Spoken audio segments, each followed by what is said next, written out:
আমি আবারও আপনাদের সামনে সর্বশেষ আমার এই নির্বাচনী এলাকার পরিবেশ আপনাদের সামনে উপস্থাপন করছি। রিটার্নিং অফিসার সাহেব সরকার দলীয় লোকের প্রভাবে প্রভাবিত হয়ে একটি প্রহসনমূলক নির্বাচন ও ফলাফল ঘোষণার প্রস্তুতি সম্পন্ন করেছেন।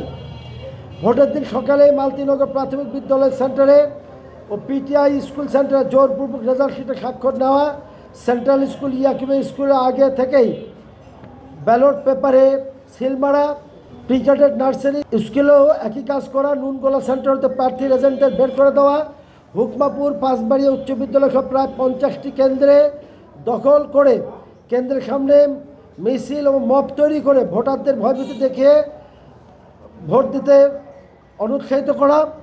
এক্সট্রিম মশার কয়েল প্ল্যান্ট ফাইবার দিয়ে তৈরি, তাই সহজে ভাঙে না, সুগন্ধিযুক্ত ও নিরবিচ্ছিন্নভাবে জ্বলে। ডেঙ্গু, চিকুনগুনিয়া বাহি সহ যে কোনো মশার বিরুদ্ধে দেয় এক্সট্রিম সুরক্ষা। ঠনঠনিয়া মাদ্রাসা কেন্দ্র, নুনগুলো উচ্চ বিদ্যালয় সহ 20টি কেন্দ্র হতে আমার এজেন্ট বের করে দেওয়া, নিখিন্দ্রা ফখরুদ্দিন স্কুল সহ 20টি কেন্দ্রের প্রিজাইডিং অফিসারের সহায়তায় ঝাল ভোট প্রদান, মহিলা এজেন্টকে তার মেয়ে সহ উভয়কে হুমকি প্রদান করা। উপরোক্ত নানাবিধ কারণে ভোটার উপস্থিতি অনেক কম, আর আমাদের ধারণান্তে দিনান্তে 30-এর বেশি ভোট কাস্ট হবে না। তো এই ছিল আমার প্রধান নির্বাচন কমিশনের বরাবর পত্র।